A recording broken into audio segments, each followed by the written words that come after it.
Ito yung tatlong pusa. Nag-aalmusal na sila. Ayan si Kikay. Ito si Dika. Naka-relax. Ayan din si Bunso. Naka-relax din. Dahil sa alam nilang manok yung ulam nila mamaya. Mag-adobo ako ng manok. Ito naman si Ampon puti. Tapos na mag-almusal. Si Bus Tiger, nasaan? Tiger, asan ka? Tiger?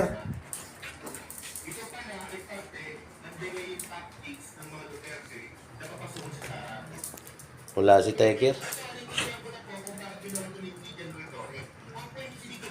Ayun na Tiger, mag-almusal ka na.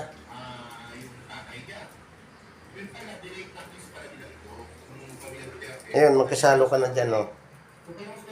Kikay, umalis ka dyan, ha? Huwag ka makikiagaw dyan sa pagkain ng pusa. Oo, makisalo ka na dyan, no? Makisalo ka na. Itong pusang ito na si Tiger ang pag kinakausap mo, sumasagot. Kikay?